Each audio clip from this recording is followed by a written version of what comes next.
Começa agora o Praxis, o podcast da Fabapar. A teologia trazendo luz à vida e à prática cristã.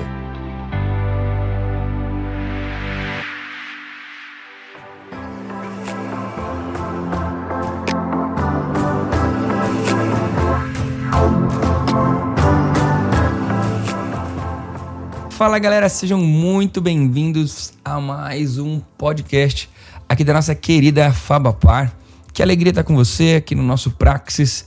Se você está chegando aqui pela primeira vez, está conhecendo o nosso podcast agora, não deixa de ativar aí as notificações, seguir a gente, corre lá na nossa rede social, nossa página do Instagram também, para você não perder nada que rola aqui no nosso Praxis, um podcast sobre teologia, sobre vida cristã, onde a gente quer de alguma forma capacitar você pessoalmente, ministerialmente, espiritualmente, e ser mais usado aí no teu contexto de igreja, de família, onde quer que você esteja, tá bom?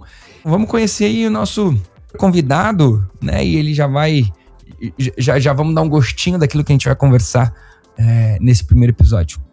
Olá pessoal, tudo bem? Eu sou Pedro Vercelino, sou pastor na Igreja Batista Revive em Atibaia, em São Paulo, e eu sou professor no Seminário Bíblico Palavra da Vida, especialmente aí na área de interpretação e Novo Testamento.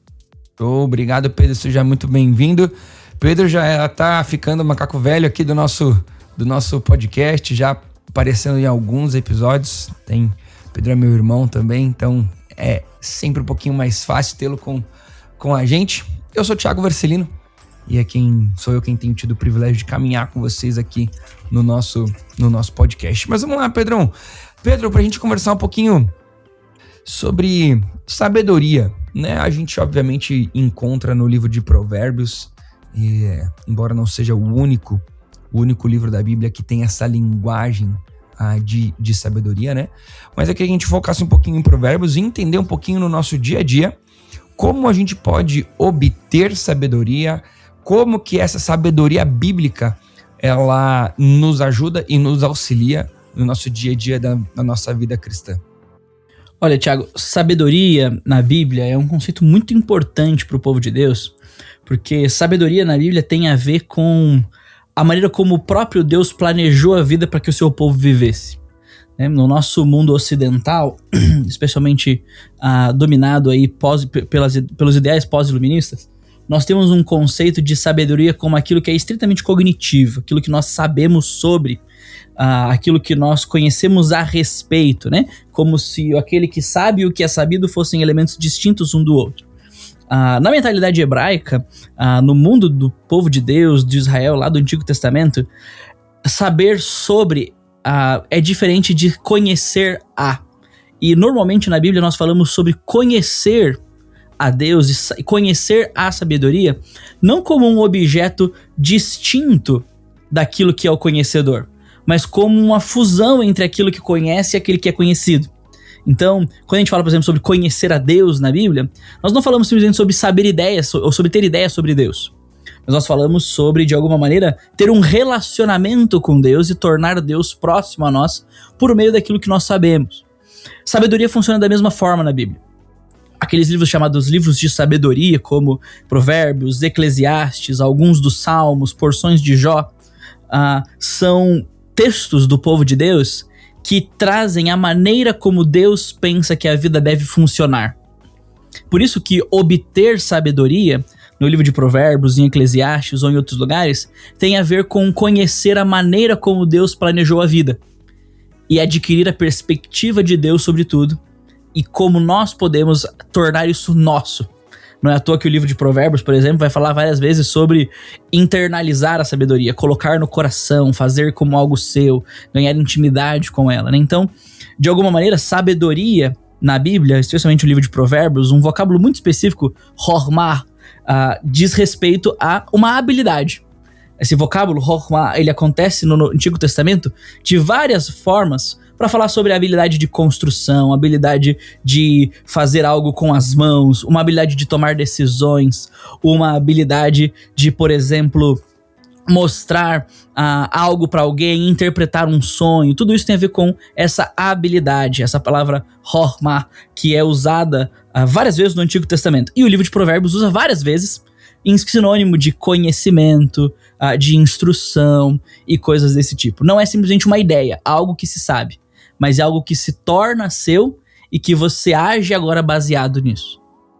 Já que a gente vai falar um pouquinho mais especificamente sobre o livro de Provérbios, vamos focar aí nessa sabedoria, até porque talvez seja não o livro mais simples, né? Eu tenho muitos cuidados quando a gente vai falar sobre algo na Bíblia que o meu preferido ou o mais simples, né? Às vezes são óticas diferentes e dependendo da maneira como a gente olha para algum determinado conceito ou livro bíblico, pode ser simples ou não, pode ser o preferido ou não.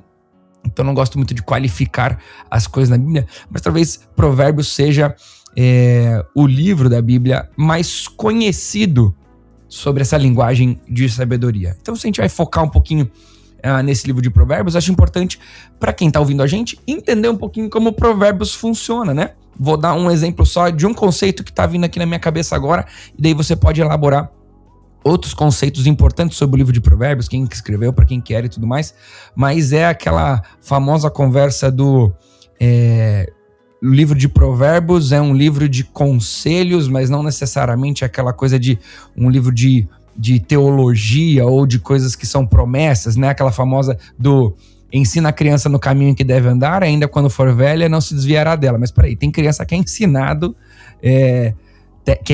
no caminho que deve andar, mas se desvia, e a Bíblia errou, né? Então acho que são conceitos importantes pra gente conversar sobre o Provérbios. Explica pra gente um pouquinho isso aí, Pedro. Tiago, uma tendência que as pessoas têm é tornar Provérbios uma caixinha de promessas, igual aquelas que a gente tinha antigamente, com verdades específicas, igual um biscoito da sorte gospel, né? Você quebra lá e você traz algo pra sua vida e isso vai transformar o seu dia se você colocar aquilo em prática. De forma alguma eu quero negar o poder que a palavra de Deus tem.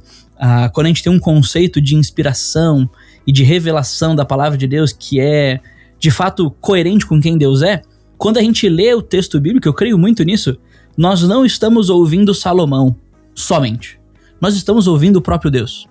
Nós estamos ouvindo Deus falar. A palavra de Deus é, de certa forma, uma expressão da encarnação de Deus. É quem ele é em letras, de alguma maneira. Eu creio nisso. E isso, de certa forma, é muito poderoso para nós. Porque quando Deus fala, ou melhor, quando a Bíblia fala, Deus fala. Por isso que Provérbios precisa ser lido nessa perspectiva. Provérbios é um livro teológico, sim. Ele fala sobre como a vida funciona dentro de um pacto de aliança com o próprio Deus. O livro de Provérbios, ele torna prático e torna aplicado às mais diversas áreas da vida a lei de Deuteronômio, por exemplo, a lei de Levítico, e mostra como o povo da aliança vive nas mais diversas situações da vida, levando Deus a sério. Na sua expressão de relacionamento familiar, financeiro, social, político, econômico, meteorológico e diversas outras formas. Então Provérbios, ele nada mais é do que expressões e aplicações da vida do povo de Deus debaixo da aliança com o próprio Deus. Então Provérbios é um livro teológico.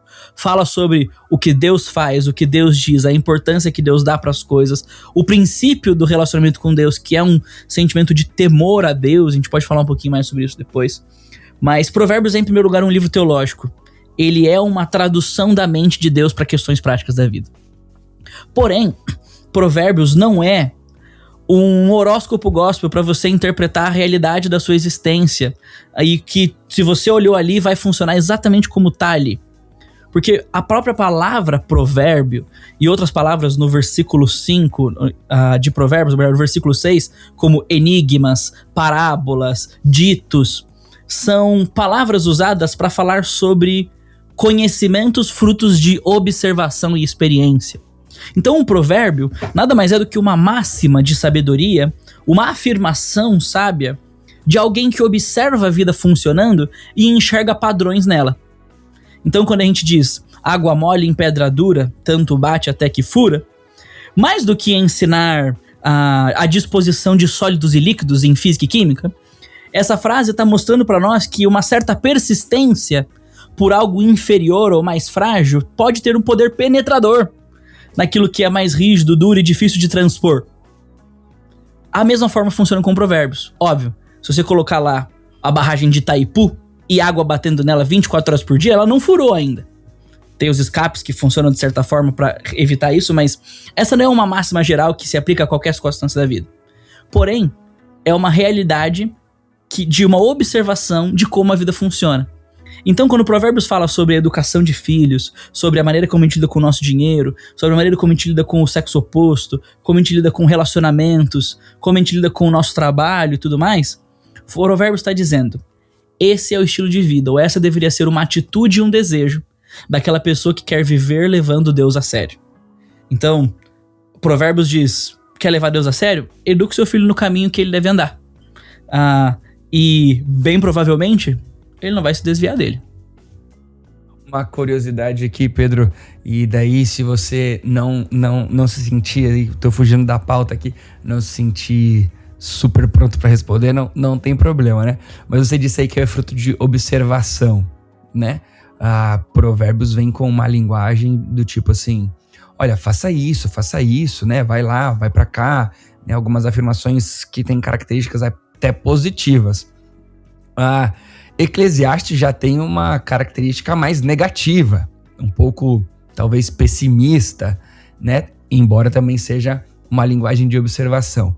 Na sua opinião, Pedro, vamos fazer um fuxico gospel aqui da vida de Salomão. Você acha que Salomão observou tudo o que deu de errado na vida dele e escreveu Eclesiastes? Porque ele não conseguiu cumprir Provérbios que ele escreveu antes?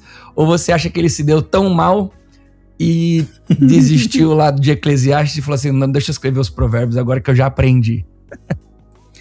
Olha, Thiago, me parece que o tom de Salomão é um tom de fim de vida mesmo. Especialmente ali em Eclesiastes. Porque ele fala, Eclesiastes 1, 2 e 3, sobre um monte de coisas que ele fez.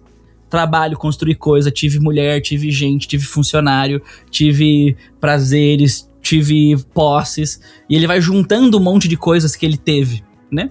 Que quando a gente olha pro livro de Reis, né, do capítulo 1, capítulo 11 de Reis, a gente vê que de fato existe uma progressão na vida de Salomão, né? Ele vai crescendo em sabedoria, quantidade de bens, riqueza, terrenos e tal. Então Salomão, ou melhor, Eclesiastes me parece um livro de fim de vida. Parece que ele chega no fim da vida e diz assim, caraca, eu tenho tudo, eu sou o homem mais sinistro do mundo. Mas só temer a Deus vale a pena. Só temer a Deus funciona. Legal, então vamos lá, vamos caminhar sobre essa trilha da busca por sabedoria para vivermos uma vida sábia, para vivermos um cristianismo autêntico, né?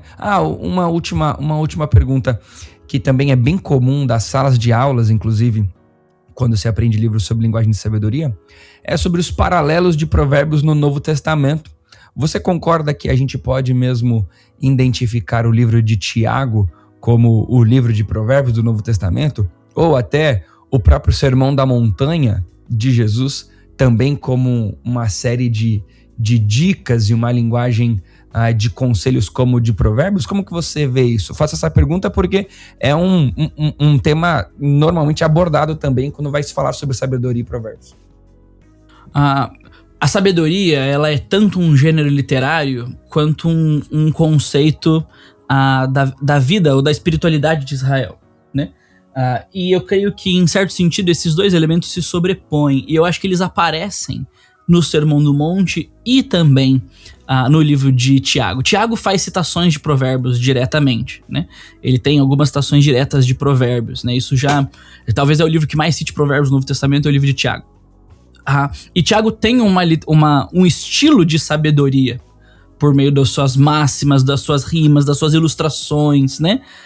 Passe a relva, cai a flor, por exemplo, aquela passagem no capítulo 1, 2, que ele fala sobre a idolatria, e aí ele fala sobre a idolatria te enfeitiçando e você indo em direção a ela, a imoralidade e tudo mais. É uma imagem comum em Provérbios. Então a gente tem esse gênero da sabedoria, né? Esse imaginário da sabedoria acontecendo em Provérbios. Em Jesus a questão acho que é um pouco diferente, porque Jesus ele faz parte de alguma maneira de uma tradição de sabedoria de Israel. Ele é um sábio de Israel. Ele é alguém que fala como os ditos dos sábios de Provérbios. Por exemplo, se eu não me engano, capítulo 6, versículo 6 do Sermão do Monte, ele tem um dito sobre lançar pérolas aos porcos, né? Se você perceber, é um paralelismo muito claro de Provérbios ali, assim, né? Não lanceis pérolas aos porcos, nem as coisas preciosas aos cachorros, né? Porque aí ele volta. Os porcos isso, os cachorros isso, né? Tanto que parece que esse versículo, Jesus tem um choque no cérebro, porque parece que ele tá completamente sozinho, né? Parece assim, lembrei de falar uma coisa que eu tinha esquecido, vai lá e mete esse versículo no meio do sermão. E é um versículo aparentemente desconexo, né? Mas com uma linguagem que é diferente do restante. Mas quando a gente vê, por exemplo, o final do Sermão do Monte no capítulo 7, Jesus diz: o sábio é aquele que ouve estas minhas palavras e as pratica. E aí ele será comparado com... Aí ele usa lá, o homem que constrói a sua casa. Essa é uma imagem de Provérbios. O sábio e o insensato em contraste ali ao que acontece em Provérbios constantemente. Então, Jesus, ele fala com sabedoria. Mateus capítulo 11, por exemplo, ele diz, né? A sabedoria é comprovada pelas suas práticas. Ele tá falando de si mesmo ali. Ele tá se referindo a ele mesmo como a sabedoria. Como aquele que é o sábio, aquele que revela o próprio Deus. Inclusive, em Mateus capítulo 11, ele chama as pessoas a aprenderem dele. Como se ele fosse um sábio que pudesse destravar a vida para aqueles que o ouvem, né? Então, Jesus faz parte da tradição de sabedoria de Israel. Ele é um dos sábios de Israel, na verdade, o maior de todos eles. O versículo mais famoso de Provérbios talvez seria: o temor do Senhor é o princípio da sabedoria. Acho que a busca por sabedoria passa por temer a Deus. O que significa esse temer a Deus, Pedro? Ótimo, Thiago. Esse versículo, Provérbios 1:6 e Provérbios 9:10, né?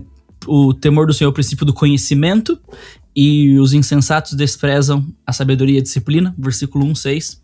E no 9:10 ele inverte, né? Ele diz: o temor do Senhor é o princípio da sabedoria. Eles formam uma espécie de parênteses nos primeiros 9 capítulos do livro. E esse parênteses todo está englobado dentro daquilo que o provérbio chama de o temor do Senhor. Essa expressão temor do Senhor é mais do que ter medo de Deus.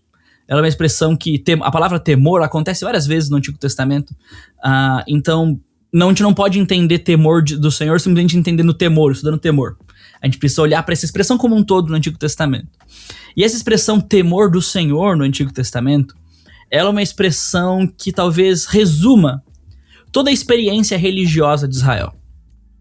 Ser um israelita é alguém que teme a Deus. Ser um verdadeiro judeu, ser um verdadeiro homem piedoso, é ser alguém que teme a Deus no Antigo Testamento.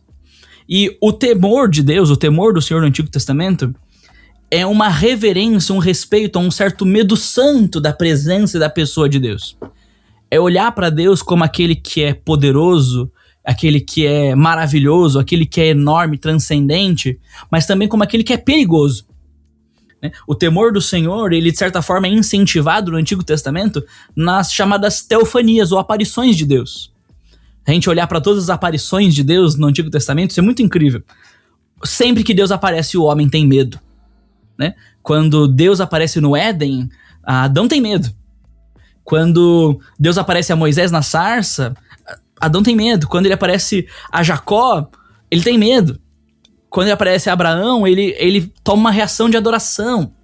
Então, as aparições de Deus, ao contemplar, estar diante da face de Deus, é um momento de tremor, por causa da grandeza de Deus, porque Deus é um Deus perigoso. A grande questão do temor do Senhor é que esse Deus que é perigoso, ele também é um Deus santo, justo e bom, misericordioso, verdadeiro, né? Que ama o seu povo e trabalha em prol dele. Por isso que o temor do Senhor é a reação correta ao conhecimento de Deus. E também é o ponto de partida para o conhecimento de Deus. Eu sei que parece meio cíclico isso, né? Eu conheço a Deus, por isso eu o temo, mas quando eu temo a Deus, então eu conheço ele de verdade. Eu prefiro talvez olhar para essa perspectiva de uma forma espiral. Quando eu sou confrontado com quem Deus é e a sua grandeza, eu olho para Deus e eu fico maravilhado com quem ele é. E então agora eu o temo. E quando eu temo, eu estou reagindo corretamente a quem ele é, logo eu estou conhecendo ele de fato. Né? Então, é como a gente vai numa cachoeira às vezes, e a gente olha aquela cachoeira enorme, incrível e linda, e ela tira um suspiro da gente. A gente faz, uau, pra cachoeira. E a gente respeita a cachoeira, a gente não quer enfiar a cabeça lá nas cataratas do Iguaçu. A gente sabe, ela é perigosa, ela é imponente, mas ela é linda. Ela rouba o nosso coração pra ela. Isso é o temor do Senhor. Ele tem uma perspectiva tanto racional quanto emocional ao mesmo tempo. Interessante como a gente faz alguns pré-julgamentos e a gente deixa tão sem reflexão algumas terminologias, inclusive bíblicas, né? A palavra temor, né? É um exemplo bom disso que você acabou de falar, né? De temer, parece que é sempre o único significado que existe de temer é ter medo, né? Ter medo de Deus. Mas é muito interessante, inclusive, porque uma palavra que é usada no Novo Testamento para explicar temor do Senhor também é uma palavra não muito compreendida para nós, que seria piedade. Com certeza. Né? Então a gente, piedade, sempre imagina o ter pena, né? Ou ter piedade de alguém, né? Mas ou aquela pessoa que vive distante no monastério, né? Uma pessoa religiosa que vive em práticas de silêncio e tudo mais. De mansidão, né? Quando que piedade no Novo Testamento tem uma ideia mais de um santo procedimento, um processo de caminhada na direção de Deus, de reverência a Deus. Essa seria uma vida de piedade. Aplicando esse temor do Senhor, Pedro, temer a Deus, né? Como que a gente deixa isso evidente? Eu temo a Deus. Que tipo de resultados temer a Deus que vai me dar sabedoria, né? Então, acho que para quem tá ouvindo a gente é legal fazer esse caminho. O temor do Senhor, eu preciso da sabedoria. Então, temer a Deus me traz sabedoria. Alcançando essa sabedoria, que resultados isso vai trazendo pra gente no sentido de qual caminho seguir, como lidar com o nosso coração e outras questões do nosso dia a dia? Então, Tiago, quando a gente fala sobre temor do Senhor e o conhecimento, a sabedoria, a gente tem que olhar para a perspectiva do livro de Provérbios, por exemplo, e perceber que a sabedoria, ela precisa ser algo, antes de ser algo manifesto externamente, ela precisa ser algo interno. Ela precisa fazer parte do nosso ser, da nossa mentalidade. Por isso que, de certa forma, a sabedoria, ou esse conjunto, temor do Senhor e sabedoria, pode ser uma maneira hebraica do Antigo Testamento de a gente falar sobre cosmovisão, sobre a maneira como nós enxergamos a realidade da vida, né? E cosmovisão, ela não é um conceito estritamente cognitivo, algo que eu sei, os meus valores. Cosmovisão é um compromisso de coração. É aquilo que eu adotei pra mim como verdade ao ponto de interagir com todo o restante da vida à luz daquilo. Por isso que o temor do Senhor e a sabedoria, ele é, de certa forma, a nossa maneira de enxergar a realidade. Uma vez que eu temo a Deus porque eu sei quem Ele é, a maneira como Ele criou a vida para funcionar é a vida que eu quero viver. Então, eu vou repetir que isso é bem importante. Uma vez que eu temo a Deus, e quando eu temo a Deus, eu sei quem Ele é, eu levo isso em conta ao ponto de querer viver a vida que Ele preparou para que eu viva. Então, de certa forma, o temor do Senhor e a sabedoria age de dentro para fora na minha vida, no meu coração, ao ponto de transformar os meus desejos, os meus sentimentos, as minhas palavras, as minhas atitudes, meus passos. O Provérbios vai falar muito sobre o caminho, sobre as palavras, sobre os olhos, sobre a boca, pensando no homem como um todo, né, na integralidade do ser, transformado pela sabedoria. Por isso que, quando a gente fala sobre provérbios, e especialmente sabedoria e temor do Senhor, a gente tem que lembrar que isso vai tocar as mais diversas áreas da nossa vida. Vai tocar a maneira como a gente lida no trabalho, com relação senhor, ou melhor, patrão, funcionário. A maneira como a gente lida, por exemplo, com família, relação pais e filhos. A maneira como a gente lida, por exemplo, com dinheiro, com trabalho, com produção de riquezas e até administração e retenção de riquezas. A Provérbios vai tocar, por exemplo, nos nossos relacionamentos com o sexo oposto, especialmente relacionamentos matrimoniais, né? Porque se a vida de Provérbios é uma vida debaixo da aliança com Deus, essa vida do pacto com Deus precisa levar em conta os outros pactos que o homem tem, especialmente o casamento, que é o maior deles, né? E, inclusive, levando esse pacto a sério. Então, Provérbios vai mostrar para nós as várias expressões que o temor de Deus coloca a gente no caminho correto. E ele vai alertar a gente também os atalhos que a gente não deveria pegar, inclusive. É por isso que Provérbios vai falar de guardar o coração, né? Porque Provérbios, a sabedoria que vem do temor do Senhor, ela não é algo que vai simplesmente transformar atitudes externas, né, a hábitos de tarefas, mas vai transformar princípios internos que vão conduzir as minhas práticas. E talvez seja por isso que Provérbios vai dizer, né, sobre tudo que deve guarde o seu coração, porque deles procedem a fonte de vida. Perfeito, exatamente.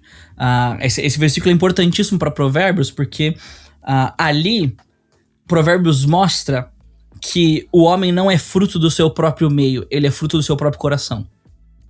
Ele não é o resultado do ambiente em qual ele foi criado, ele é resultado daquilo que conduz a sua vida internamente.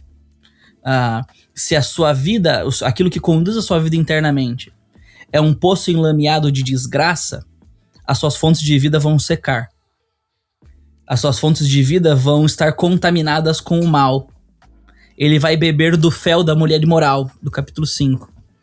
Agora, se ele bebe da sabedoria de Deus, da vida que vem do próprio Deus, encarnada na sabedoria que Salomão traduz ali, ele tem vida e vida em abundância. É interessante que Jesus vai usar essa mesma analogia em João 3.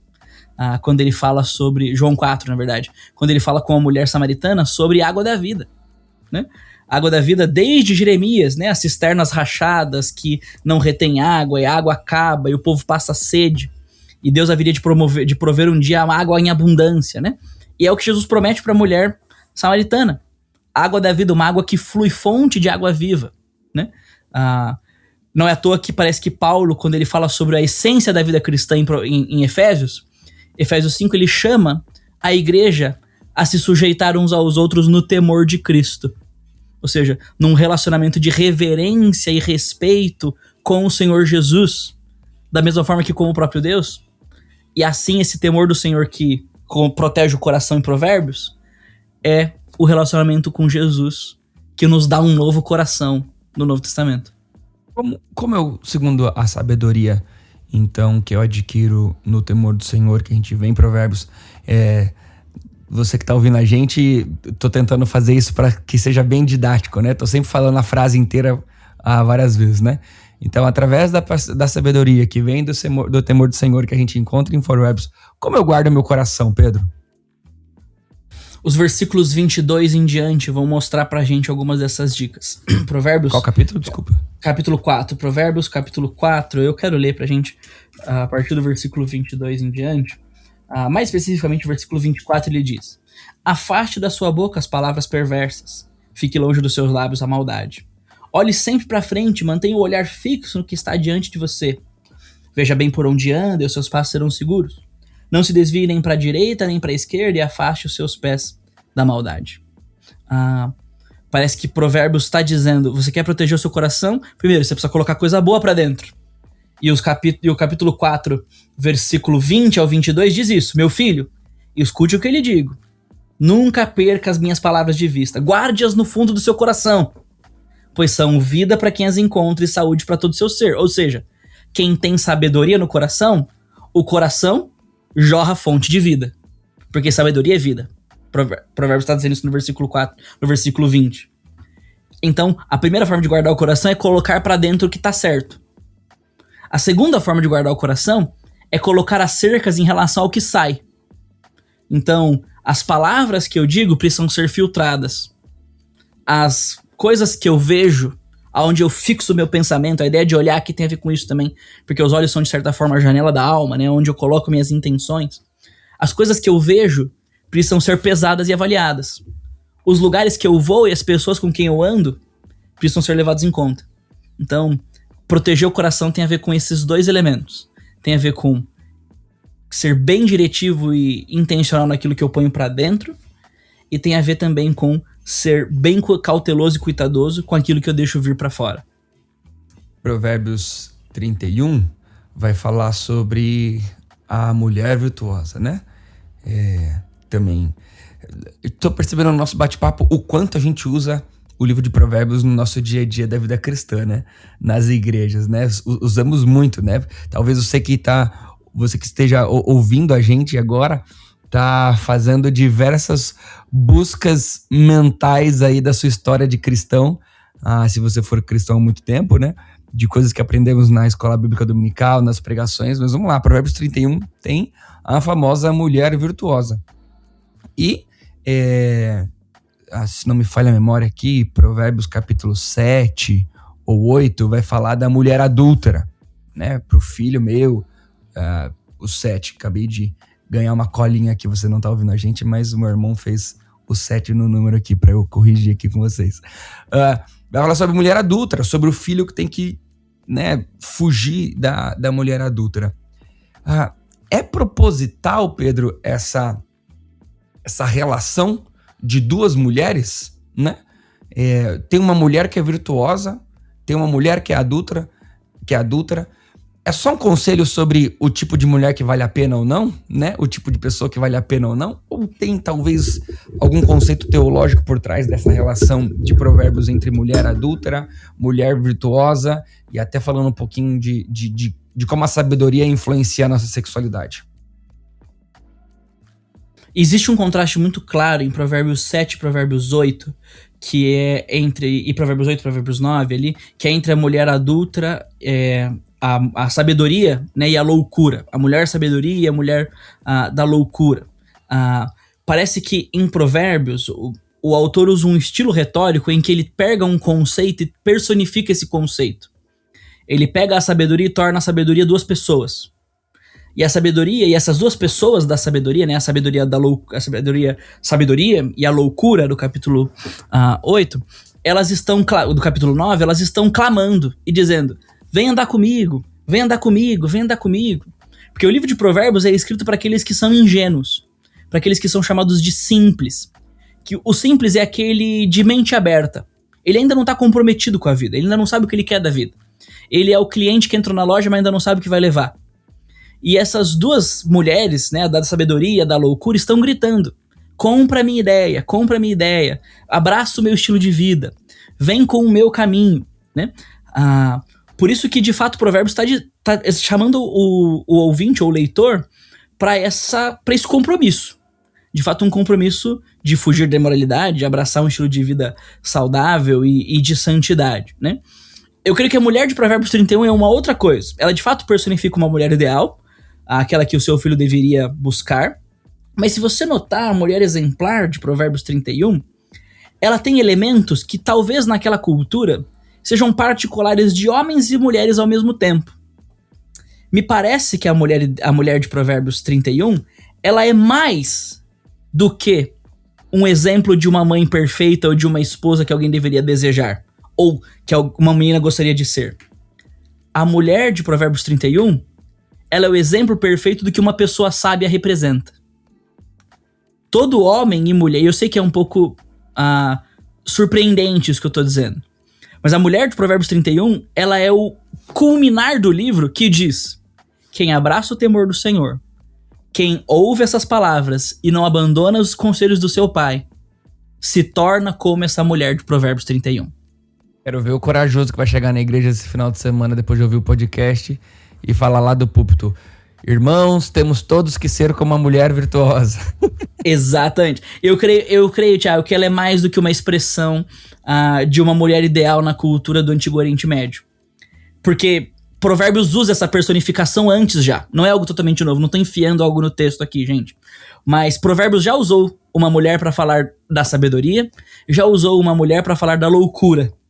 E agora ele usa uma mulher para falar do estilo de vida ou da tradução de um estilo de vida de sabedoria na prática. Porque se você perceber, todos os elementos estão aqui. Fidelidade, tem boa gestão do dinheiro, governo, sabedoria na criação dos seus filhos. Tudo aquilo que Salomão ensina para o seu filho ao longo de todo o livro estão resumidos nesse personagem final, que é aquele que todos nós devemos querer ser e ter do lado.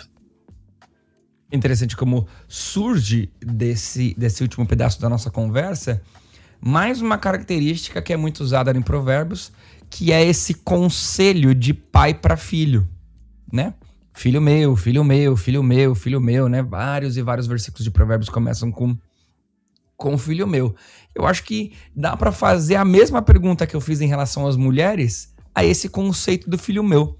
De fato, temos que entender simplesmente como conselhos de um pai para um filho, ou esse filho meu, ele, né, é um assunto familiar de fato. Os pais têm que dar conselhos bons para os filhos e os filhos têm que ouvir os conselhos do pai, ou de fato tem uma personificação aí mais teológica nessa relação de filho meu.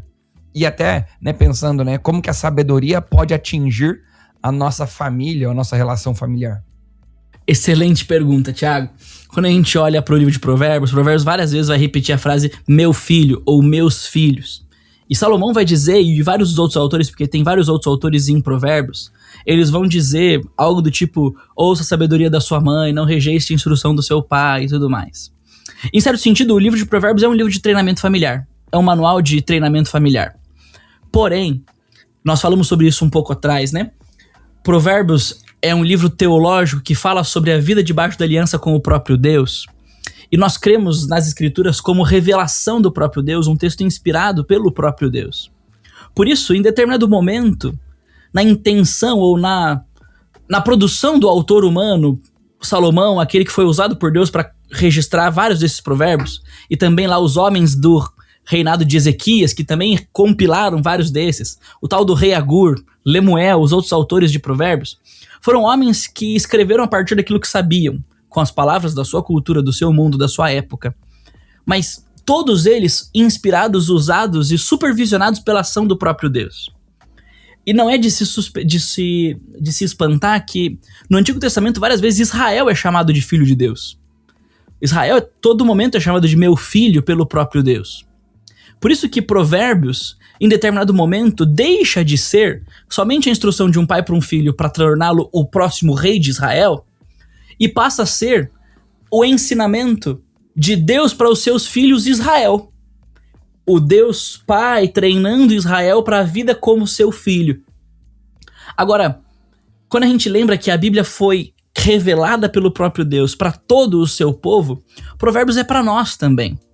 Provérbios não foi dado somente para aquele povo e a gente faz um uso emprestado dele. Não, Provérbios é nosso, como povo de Deus que nós somos. Por isso, Provérbios é também o livro de Deus para nós, os seus filhos. Quando Deus fala em Provérbios por meio do pai Salomão para os seus filhos, Deus fala conosco, o nosso Deus Pai, o Rei do Universo, a nós, os seus súditos e filhos. Então, sim, Provérbios tem muito a ver a ensinar para nós sobre a nossa família. Provérbios 18, por exemplo, tem um provérbio que diz, aquele que acha uma esposa acha algo excelente, né? Aí ele fala assim, ele vai usufruir do temor do Senhor. Glória a Deus. Provérbios fala constantemente, filho, ouve seu pai, não rejeita a disciplina, pare de bater a porta, porque ele tirou seu celular. É graça de Deus. Ele tá te amando, né? Provérbios fala várias vezes, não se mete com mulher na rua. Ame e valorize a sua mulher em casa. Instruções para o nosso casamento. Mas mais do que isso, Provérbios é Deus também para nós dizendo, olha como a vida funciona quando você me leva a sério. Muito, muito, muito legal, Pedro. De verdade, acredito que por mais que Provérbios não possa ser, como você brincou no começo, né, um horóscopo gospel, né? O que eu tenho que fazer hoje? Abre o livro de Provérbios, pega uma verdade bíblica pro dia, né? Versículo do dia, né? O famoso versículo do dia. Mas, de fato, se relacionar com Provérbios nos capacita para o nosso dia a dia. É inevitável, né? Não tô no coração de Salomão quando escreveu Provérbios, né? Nem dá para decifrar os planos e propósitos de Deus, mas acho que podemos sugerir, né, que havia a intenção neles de nos capacitar para todos os nossos dias, né? Olha, você quer tá Eu diria, dúvida? Thiago, que isso é a beleza da Bíblia possuir uma dupla autoria. Porque eu acho que isso pode não estar e talvez não esteja no autor humano. Mas isso certamente faz parte do autor divino, que ao se revelar e preservar essa revelação, intencionava que todo o seu povo, ao longo da história, fosse impactado pelo texto bíblico. Acho que eu não preciso dizer faz parte do que Salomão queria, porque talvez não fizesse e eu não tenho como saber. Mas certamente faz parte do que Deus queria. Talvez Salomão estivesse preocupado com as crianças do pátio do palácio. Do palácio. Perfeito. Né, e Deus preocupado com na sua todos sabedoria. os seus filhos. Perfeito. Que viriam a crer no evangelho, né? Pedro, muito obrigado mesmo por esse tempo juntos. Certamente quem nos ouviu sairá correndo atrás da sabedoria que vem de Deus através do temor do Senhor, que a gente encontra uma boa parte dela no livro de Provérbios. Valeu, um abraço e até o próximo Praxis. Valeu, pessoal. Tchau, tchau.